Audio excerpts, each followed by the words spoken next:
Hurry up, 5 minutes. 5 minutos. Esta noche es muy caliente. Hey, download your TikTok app today so you can have Chinese spyware in your house for free. You go down! Give me money! Fucking future! We're talking about a fat ass and everything, yeah. No, I said loud ass. It's like I took a poop and it was one of those painful ones that brings a tear to your eye.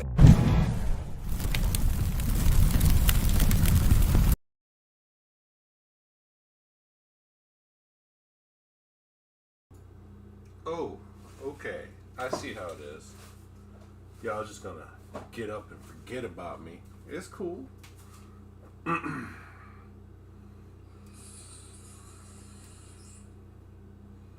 And then, no, that's all I got.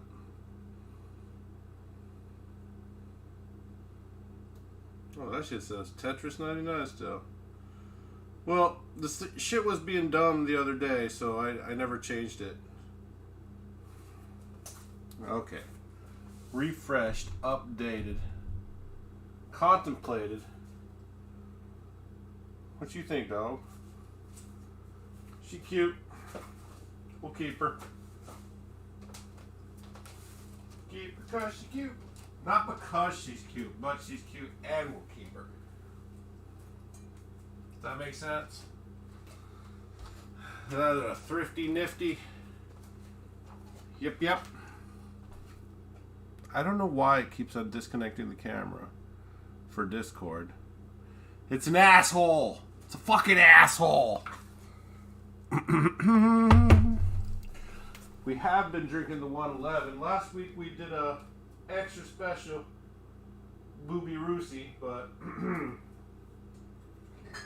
this week we are back to regularly scheduled program, which is books and bourbon. And it's been called my name for about 2 months now. I've had this unopened bottle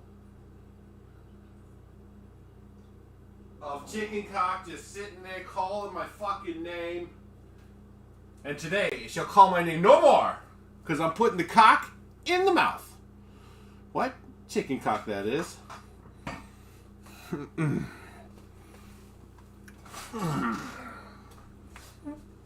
Hello, good evening, my friend. Yeah, I know there's no music playing yet. Hold on. I'm working on it. Spotify. I swear this touchscreen technology shit was designed to make you think you're losing your shit. Like, touchscreen technology is straight up gaslighting the shit out of you. Like, no, you didn't touch me. Try it again. Bullshit. I know it. Well, maybe I didn't touch it. No, fuck you! I know what I did!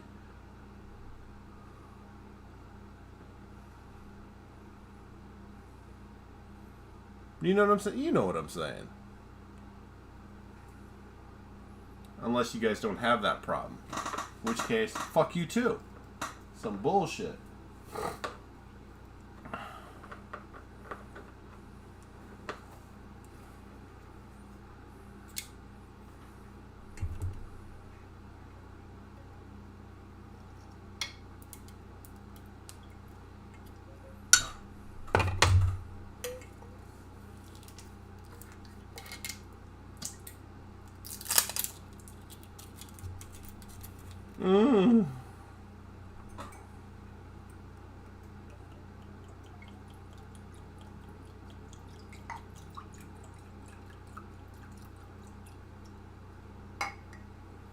Alright, that's enough.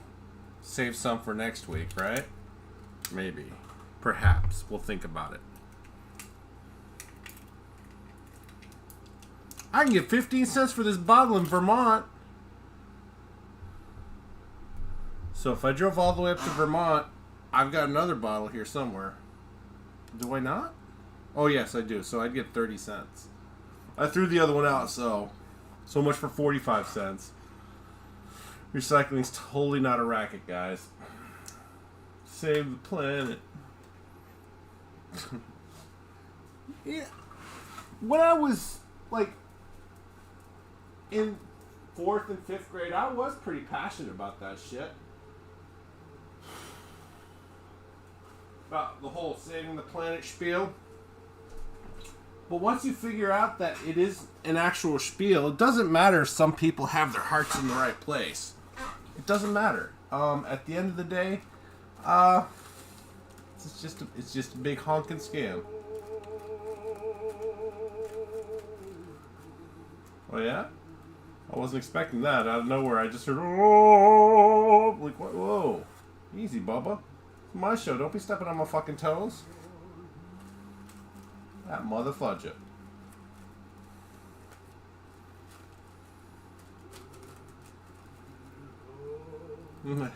Hello, mother fudger. Well, why didn't you activate the thing? I know you got enough points. I need to come up with some more interesting things.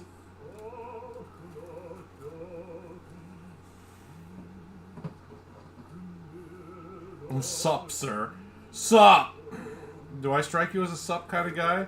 Is it because my hat's backwards? You just assume that I don't deserve any respect? Oh, you're probably right. People that wear their hats backwards. Things are pretty okay.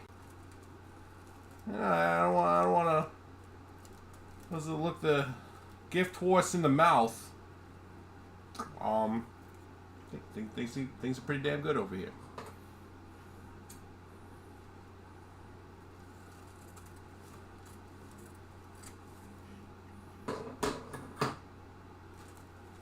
Damn it! I forgot the dog's name. Yeah, are you hosting? We're on the chicken cock tonight, sir.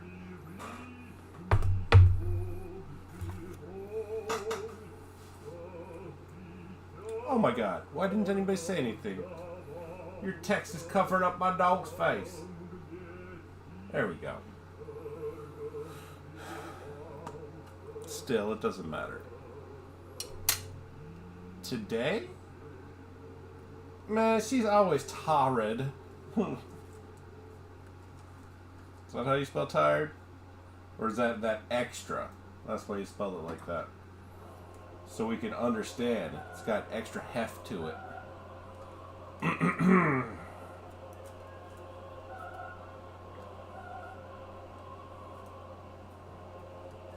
Been having this nagging, itching, fucking tickle in the back of my throat for the past 2-3 weeks now. Been coughing a lot. Somebody told me it's COVID. I'm like, and? I mean, if this is the worst of it, I'm alright.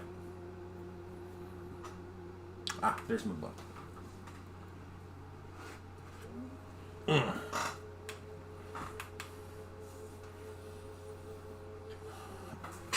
Coof.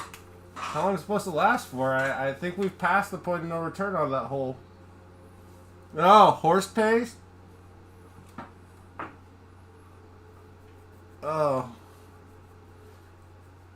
I mean, it's used on other livestock, not just horses. And in a pinch, that stuff is also safe for human consumption. But let's not get into that right now. You're starting too early, son. Ah. Cheers.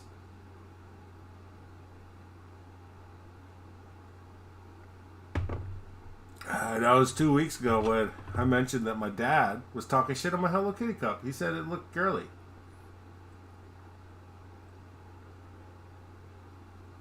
Now, I've had sleep apnea since I was a young man, so it's not an old man thing, it's just a floppy esophagus thing. I mean, when a man's so hard everywhere in his life, it's bound to be soft somewhere. And for me, it's the esophagus, which is very unfortunate. Oh, yeah, brother. Trust me, when you start using that shit on a regular basis, you will feel better. I mean, you won't feel great, but you'll feel better. And if you feel the same or worse, then go back to the sleep clinic and be like, something's wrong. Oh, breast. That's some good quality sleep. Oh.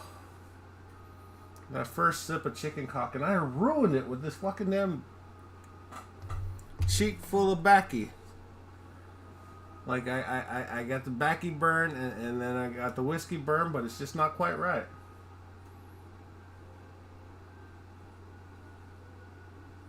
What doggo do? Did she yawn? Tell me what's going on. I mean, she's right here in front of me, but she is a nice doggo. Where's your Roxy girl? Squishy. Oh, that's maximum range of motion right there. Thank God I have long ape-like arms.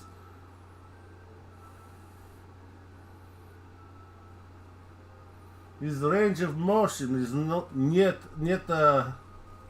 очень. Нет хорошо. It's not good. I think that's how you say it. I'm not sure.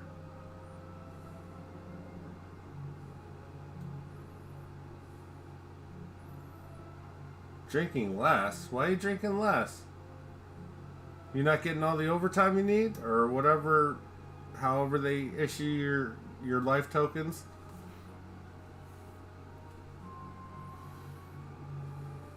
Nah, drink does not help. It helps you fall asleep, but it does not help for quality sleep. I know this. Don't tell that to me in the morning, though, when I'm still a little bit drunk and feeling great. Oh, those are awesome.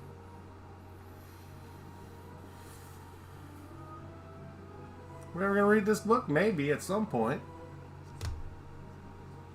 I'm having a good time talking to my friend, Blue.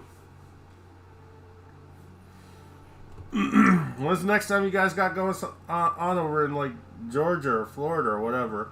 Is the company doing well? You looking for another job? What's going on?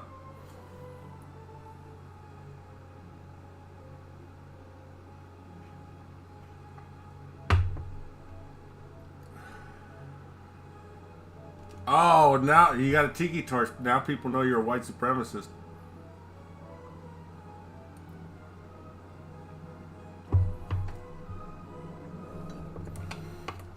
Because if you love your country, aka your nation, that makes you a nationalist, which means you're probably white, which also means you probably pay your taxes, take care of your kids, and most of all, you're a white supremacist.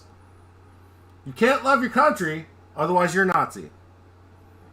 Zig Heil? What do you want from me? That's true. We already established that you're a white supremacist. It's okay, buddy. I still love you. Because I have so much ooh-woo love to give that, you know, I can accept people from all colors, creeds, and belief systems as long as they're not a dick. You're not a dick to me, I'm not a dick to you. It's really that simple.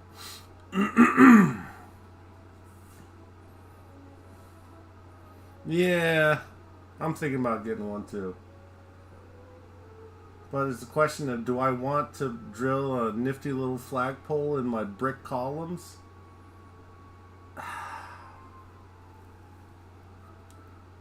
And like, I can't even do the 13 star OG flag, excuse me, because all original 13 colonies, including Georgia, have turned very pinko commie scum. And it's kind of churning and turning my stomach. Now, if there's any Georgia boys watching the stream, you know, don't be mad at me. Look how you guys fucking voted. The fact that nobody questioned the whole water pipe leak that never burst, and magically coolers full of camera equipment showed up to... Yeah, let's not get into that right now. I just started drinking, man. Give me a break. I thought that was a Betsy Ross flag. It's a Bennington flag? Okay. We'll go with that. Anyways. Look at you flying all these flags. You're giving people mixed signals. Well, they definitely know you're a white supremacist, so cheers to that. Amen, brother.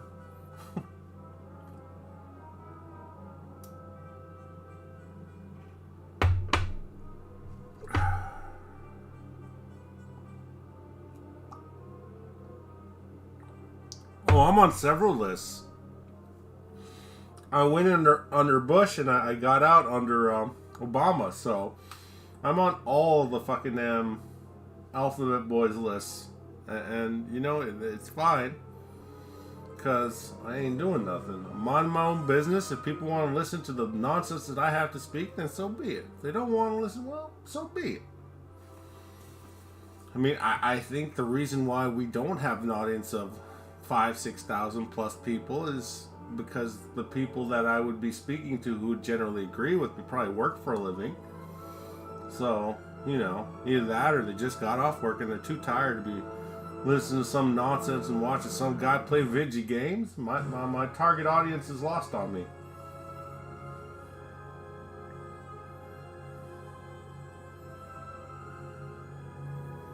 Oh no! What you need to do if you're looking for a classic car, you need to just go to old barns in the countryside. You might find a gem, might not. Don't know until you start looking. I think that's part of the fun, part of the process. That sucks. Did he use a credit card or did he use his bank card?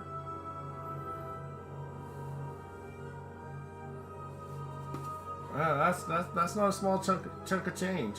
Oh, he's fucked. Oh, wire transfer? Well, I don't know the procedure to do a fraud investigation, but if he did a wire transfer, bitch, you ain't getting the money till I see that fucking car in my fucking driveway with the paperwork and the keys. And we're going straight to the DMV before all that shit. No. Yeah, not doing that shit. We're going to DMV because they're going to make sure your paperwork's legit, because I don't want to get pulled over by the fucking cops for having a stolen fucking car that I paid for and thought I had the right paperwork. No. Same time, I don't fucking know you. That's how we do. We don't play this bullshit. Oh, how old is your friend? If he's over 16, he should have fucking known better.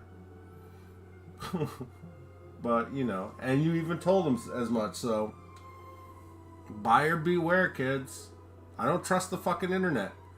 I don't know the person on the other end. We're not gonna...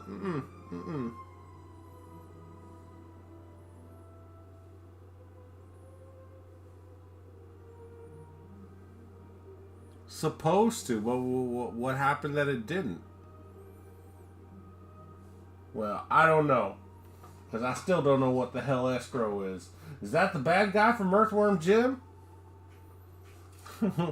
Escrow, right? Shut up. I'm sorry. I'm so sorry. Please don't leave. Oh, chapter 10. What page are we up to? Page 82? We've been on this book for 2 weeks? No, 3 weeks, right? When did we finish the thing? The other book. Where's the slash book? It was like midstream I changed books. Well,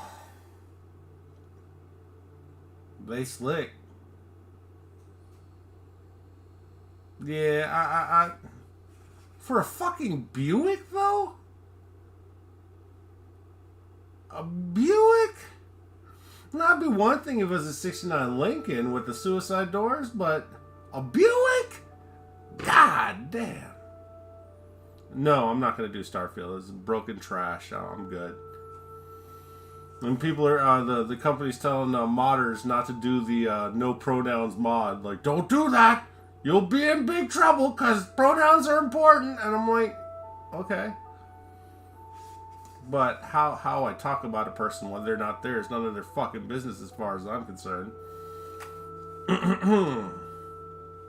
I will call that person by their name. Not their dead name, because I'm not a dick. I understand not liking your name and wanting to change it.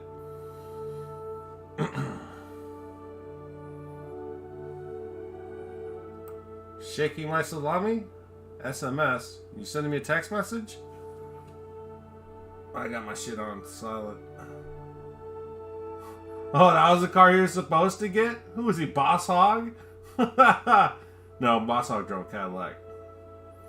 I mean, it would have been nice if he would have gotten that car, but, yeah, that thing?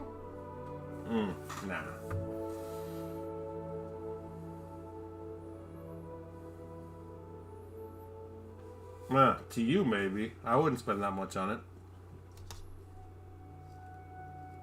In good working order, maybe 17, not 40. But, you know, it's, I guess in the vintage car scam industry, it doesn't matter how much they ask for it if you're not going to get your product. It'd be funny if they gave him like a Hot Wheels version of it. Like, at least he got something for it.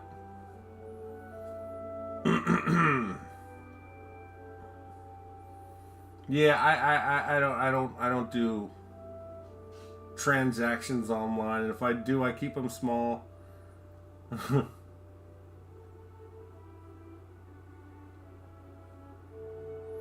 Well, I don't know about all that. I wish him luck in his quest and, you know, getting his money back, but I don't have high hopes. Well, they got it set up where he has a fake FBI research it and then bill him. Oh, no, let me stop. Okay, Chapter 10. October 15th, 1973, Memphis, Tennessee, 5 p.m. Elvis Presley is in the hospital. Again. The world has no idea. The 38-year-old's admission to Baptist Memorial Hospital under a fake name is a closely guarded secret. Just the Colonel, Vernon Presley, and the singer's close friends know of his dire condition. It is not pretty. The singer lies on his back, his bloated body hooked up to monitors. A central venous pressure line drips fluid from a glass bottle nearby. A clipboard hangs from the end of the bed, soon to be filled with handwritten notes on Presley's condition. A nurse presses a mercury thermometer into his mouth to take his temperature. The king is not capable of walking around the room.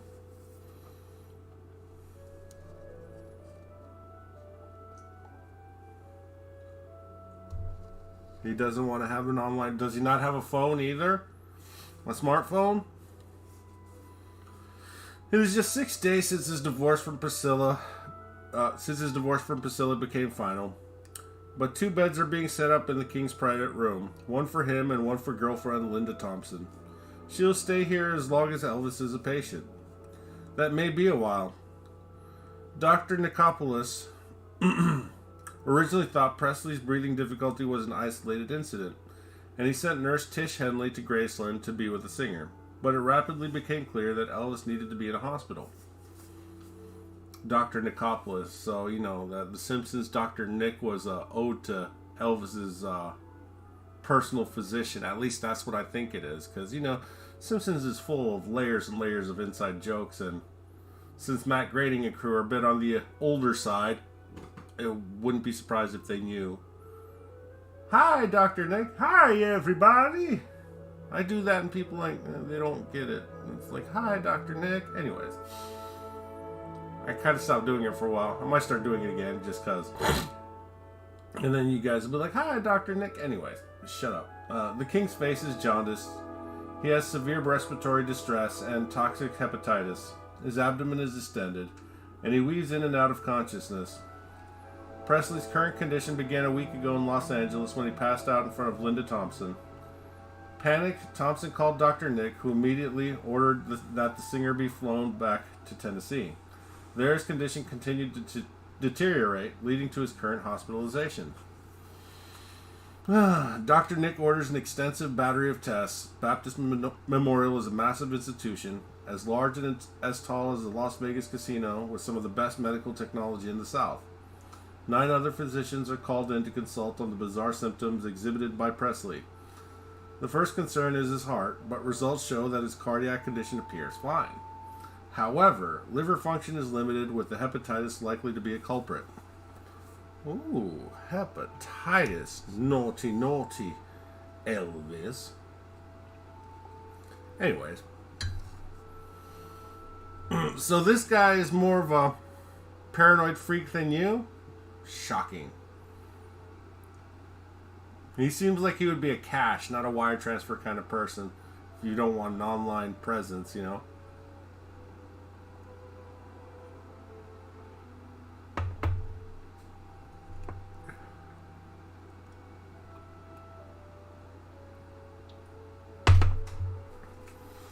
Elvis Presley's hepatitis was believed to have been caused by excessive use of the steroid cortisone, which lowers inflammation.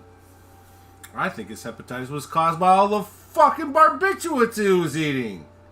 And all the whiskey he was drinking. Fuck. They still try to, whatever. Dicks. Ugh. Dr. Nick orders an extensive... Okay, wait. Also, blood screens for the stress hormone cortisol point to an adrenal insufficiency. Gastric tests find a bleeding ulcer. And detailed blood analysis pinpoint the specific drugs the singer has been abusing. Elvis Presley is not yet 40 years old, but his body is in a catastrophic state. The primary question going forward is, what will kill him? I didn't quite get hepatitis, but back when I was drinking and doing La Drogas, I was in pretty bad shape. Oh! Everything. Elvis lives in chaos. It is not just Tom Parker's nefarious business dealings or the 168 live shows the singer will perform this year, or his divorce. It is all that combined and more. 1973 is an emotional grind for Presley, and he is abusing drugs to get through it. Or the drugs are abusing him. Dun dun dun. There was hope at the beginning of the year. Just after the Aloha special wowed audiences around the world. Many of his fans believed Elvis would rebound. In fact, he had the good fortune to meet a man just like him. Someone who understood the daily pressures of being surrounded by sycophants, traveling the world as king of his personal domain. That man was Muhammad Ali. The date is February 14th, Valentine's Day. Elvis has always had a thing for boxing, having tried and failed to make his high school team.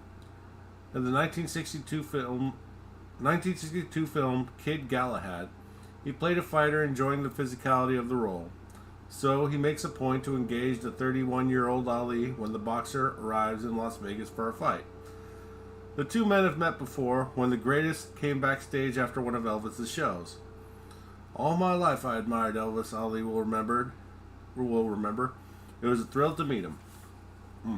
I'm struggling tonight. I don't know. Might be an early night. The words are hard. Like Elvis, Ali is struggling. He lost the heavyweight championship to Joe Frazier 2 years ago and is trying to get another shot at the title. Tonight's fight at the Vegas Convention Center is against Joe Bugner, a relative unknown whom Ali must defeat on his road back to the top. Should he win here, Ali will go on to fight another contender, Ken Norton, just a month from now. Elvis arranges to meet the boxer in the hours leading up to the Bugner fight. The two get together in Ali's hotel suite. Both are known for their charisma, showmanship, and wit. They pose for photos, Elvis with his fists up in a fighting stance, the boxer feigning annoyance. Despite Presley's 6'2" height, the 6'3" Ali seems to tower over him. I mean, I don't know, tower, but okay. When all the posturing for the camera is done, Ali presents Elvis with a pair of autographed boxing gloves. Presley returns the favor, handing the fighter a custom-made robe. On the back in fake gemstones is written, "The People's Choice." The wording is a faux pas on the singer's part. He does not know that Ali prefers to be called the People's Champion. No matter, Ali wears the robe from Elvis as he steps into the ring, then goes on to defeat Bugner by unanimous decision. The boxer now considers the robe a good luck charm and will wear it into the ring against Ken Norton. For the rest of Elvis's life, he and Muhammad Ali will remain friends. Tower like building something. What? What the ass? Days after meeting Ali, Elvis Presley finds his world descending into the surreal. On February 18th, while the singer is performing in Las Vegas, 4 men climb on stage, apparently wanting to shake his hand. But the singer recoils. He fears for his safety. Presley immediately assumes a karate stance. In a surprising show of his martial arts training, he subdues the lead intruder. The audience is unsure whether this is part of the act, but they cheer as security guards finally usher the trespassers away. And out of breath and angry, Elvis then addresses the audience. I'm sorry, ladies and gentlemen. I'm sorry I didn't break his goddamn neck, is what I'm sorry about. Well, okay, King. Although Elvis Presley had a perfect right to defend himself, the incident indicates the presence of rage. Despite Presley's public stance that he is at peace with his divorce, he is extremely upset that Priscilla had an affair and has continued the relationship with her paramour. Presley believes the onstage attack is the work of his ex-wife's new beau, karate instructor Mike Stone. So Elvis decides to break the law. He gives Memphis Mafia member Red West an M16 automatic rifle from his personal gun collection and orders him to travel to Los Angeles to murder Stone. He has no right to live, Red. Find someone to wipe him out. This quote is from Red's book, Elvis, What Happened, co-written with two other members of the Memphis Mafia. The 36-year-old West, a longtime friend, is an original member of the Memphis crew and will do anything for the king. As his nickname implies, his hair is deep red. West is known to be good with his fists and on occasion has fought on Presley's behalf. Come on, Elvis. You're better than that. Fucking mobster Elvis. Learning all kinds of things in this book. I guess they didn't call him Memphis Mafia for no reason at all. Red West does not say no to the king's order. Using his connections in the world of organized crime, he inquires about the logistics and cost of a contract killing. Meanwhile, he hopes that Presley will calm down. And he does. Forget it, Elvis finally tells the relieved West. It's too heavy. Anyways. Man, Elvis calling out hits like some kind of fucking Dawn. Somebody drank all my whiskey. Not yet.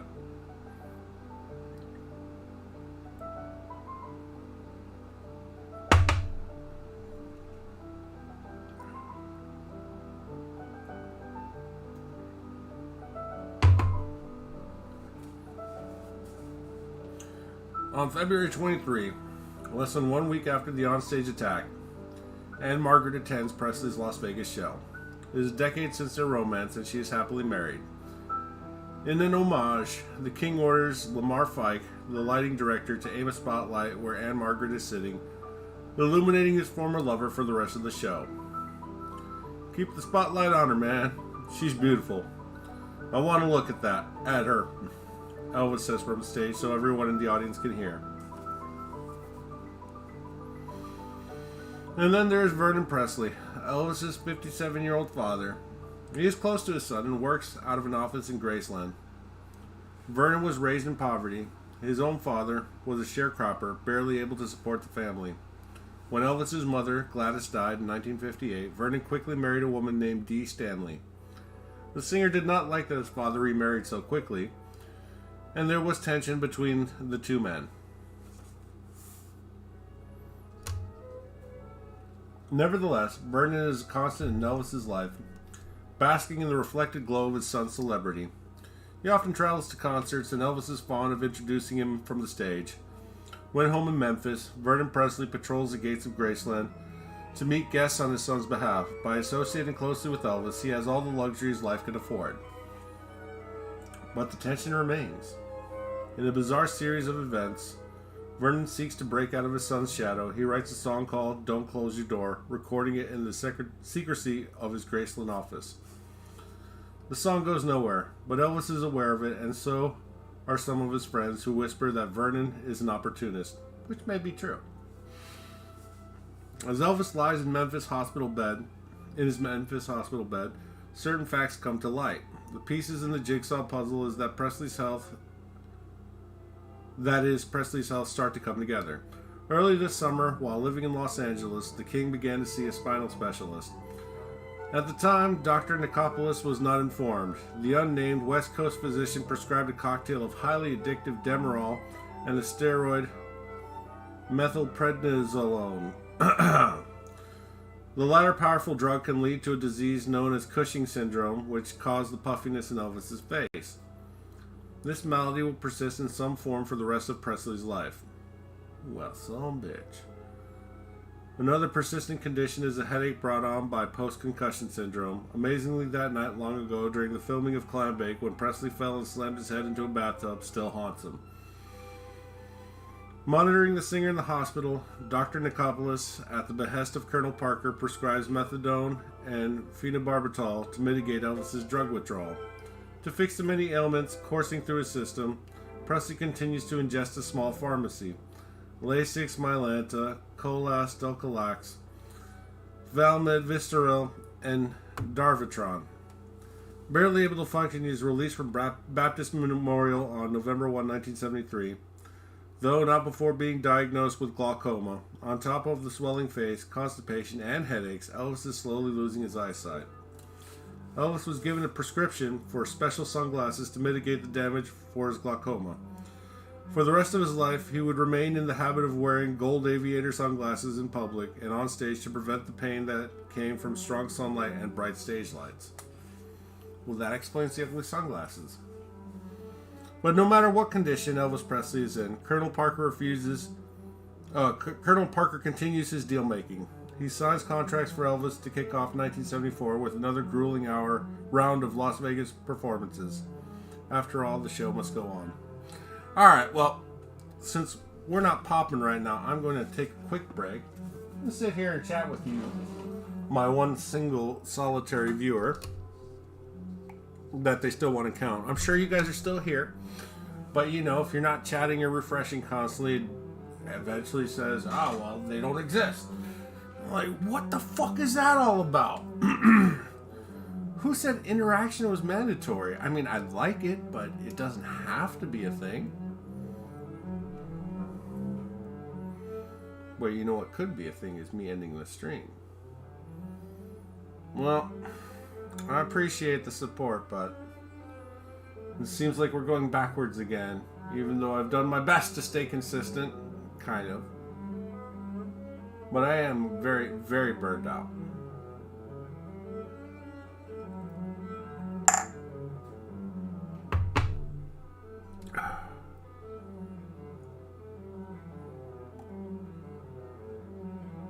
I'm sure I'll hear the excuses about I forgot, I didn't know, I didn't get notified. I'm like, alright, cool, whatever.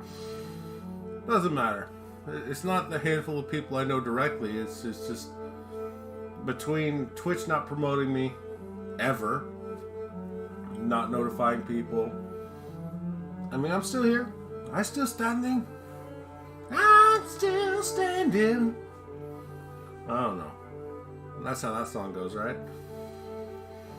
Oh, you know what? I'm just gonna end this right now, and hopefully we'll be better off tomorrow for Bobby Ross Wednesday if I'm feeling it. But at this rate, probably just gonna play stupid video games and do a thing. It's